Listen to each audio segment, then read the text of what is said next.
Welcome to part 5 of model railroading on a budget, and I just wanted to give everyone a quick update on where I am here. I've done a little bit more on the area of the town. I think you can see in the shot there kind of my layout for where the town's going to go. I've roughed in where some streets will go, where some of the buildings will go, and I'm going to try and put a park right in the center, right in there. So with the city and industry building set, I believe has 11 or 12 street front downtown style buildings. This is the first one that I finished. That's the general store. Got a billboard on the side. So that one came out pretty well. But what I've done tonight, and I'll walk around the table here so you can see, is I have tied this rock quarry slash ravine into the level spot where the town is going to go. It's a little bit dark here in the garage. I apologize for that. I'm filming after dark here, so a little dark. But you can see where I've tied everything into this flat area. Tried to blend that in with the hills. So I think I've got most of that done. Up front here, on the front edge of the area where the town is, it's a little bit more square, as you can see. And I'd like to have this to look like it has been excavated, since there's going to be some trackside industries down in this area. Over along this side, I may put some rock along there to make it look not so sharp. But I wanted this area in the front here to have an excavated look. There's a street which is going to come right off the end here. That's right in the center of the shot. And then come down a slight hill, make a turn, so vehicles can get back and forth from the industries down here in the front. Back on the hillside, and I'm not sure if this will show up, but I will zoom in. There are some rock faces right on the front there, some cast rocks. It's a little bit blurry. Apologize for that. I think it's the lack of lighting. But anyway, I've tried to blend those in with the plaster cloth. I've got most of that done. I'm going to try some different painting techniques here to see how things turn out. But I just wanted to give everybody an update.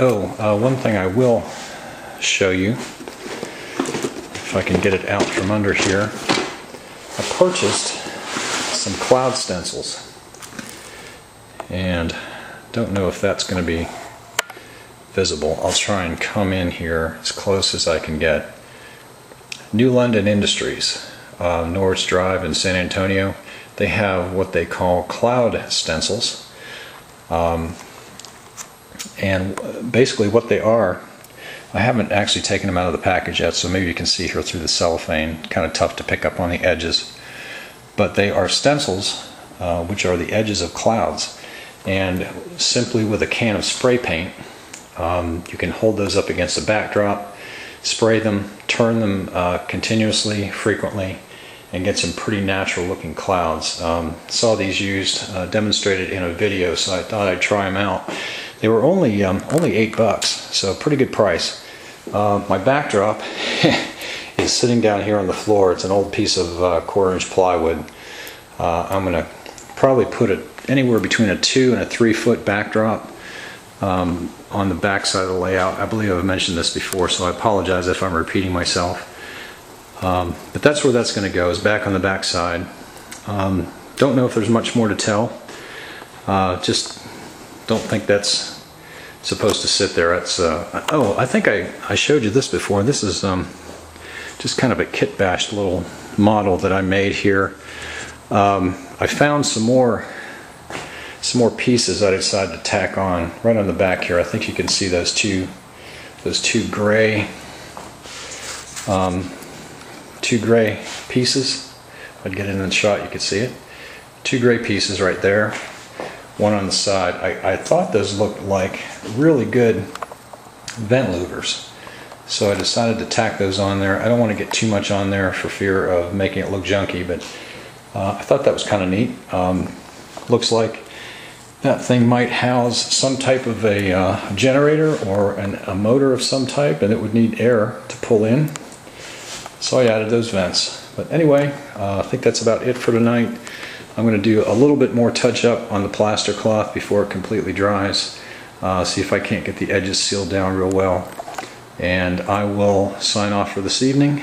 Thanks for watching, and stay tuned. I'll probably have one more update this week. Take care. Okay, so I didn't quit for the evening. Just wanted to show you guys this, kind of get your opinion. I've got a little bit of color on the scenery here. I don't know if you can tell whether the light is bright enough or not, but you can see some color. And how did that get on there, you ask? Spray paint. Regular old Krylon and Walmart spray paint. What I did was painted the areas that I want to be rocks in this gray color. I'm going to try and zoom in, don't know if you can see that, but right in there, there's gray down in the bottom, and then I've topped it off right around the edge here with green. And obviously this isn't going to be the final turf that's on here, but it's the base coat. So just wanted to try kind of experiment with this. Actually, I started back over here on this hill back in the corner. You can see the front of that is gray, and then I got a little bit carried away with the green. I started out with a hunter green paint, and it was a little too dark. Then I moved to a Krylon color. It's called Italian Olive, and that really looks good, I think, at least as a base coat. But anyway, you can see it definitely gives some definition.